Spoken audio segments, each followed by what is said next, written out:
Articles of the constitution का मैं जिक्र ज़रूर करूँगा, और इधर और लोगों ने भी की है।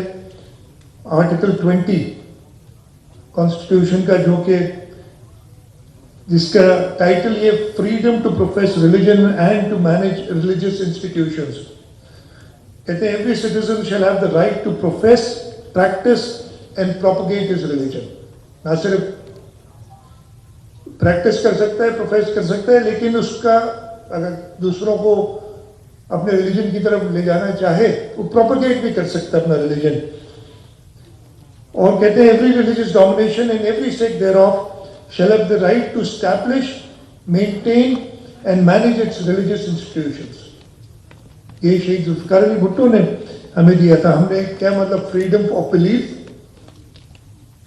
Freedom of worship, freedom to propagate religion और अपनी रिलीजियस इंस्टीट्यूशन सब को कहा था। आर्टिकल इसी तरीके से आर्टिकल 22 है, वो सेफगार्ड करता है दो, एक पैनलिस्ट की और सबकी अपनी है।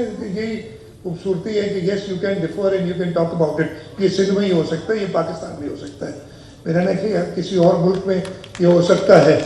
अभी एक बात हुई थी यहाँ थोड़ी देर पहले, बाकी सूबों से कंपेयर किया था कि रिलीजियस माइनॉरिटीज़ के लिए बाकी सूबों से सिंध में बेहतर हालात है। मैं ये क्लेम करूँगा रिलीजियस माइनॉरिटीज़ के लिए दुनिया में कहीं से भी ज़्यादा सिंध में ज़्यादा हालात हैं।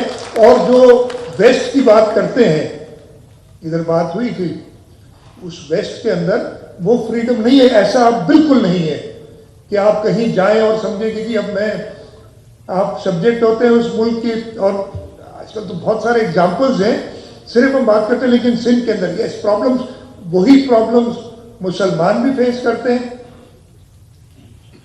हमारे यहाँ I do not want to go, आज अच्छा दिन है, उस पर वो बात नहीं करता, जस्ट लीव दैट टॉपिक की। और क्या है, सो आर्टिकल 25 जो कि इंश्योर करता है कि हर एक बराबर है कानून की नज़र में, और आर्टिकल 36 जो कहता है कि हम इंश्योर करता है कि लेजिटिमेट राइट्स और interest of minorities including the due representation in the federal and provincial services. Not only federal provincial, मेरे सामने बैठी है हमारी मेरिट पे आई हुई जो है DSP, इन्होंने अभी अवार्ड भी लिया है। पहले उसको तो छोड़े, वाहिद सूबा है जिसके अंदर ज्ञानचंद ईसरानी डायरेक्ट इलेक्शन लड़के इलेक्ट होता है, राजवीर सिंह डायरेक्ट इलेक्शन लड़के इलेक्शन जीतता है। इस वक्त भी हमारे एक MP और एक MNA, हरिराम MP हैं और महेश कुमार मलानी वो MNA है, किसी और सूबे में नहीं है कि आप डायरेक्ट इलेक्शन से। और जब ये जीतते हैं इलेक्शन तो ज्ञानचंद को मुसलमानों ने भी वोट दिए और हिंदुओं ने भी वोट दिए। मुसलमानों ने भी इनके खिलाफ वोट दिए होंगे और हिंदुओं ने भी वोट दिए होंगे, लेकिन ये आज़ादी इसी मुल्क में और इसी सूबे में है।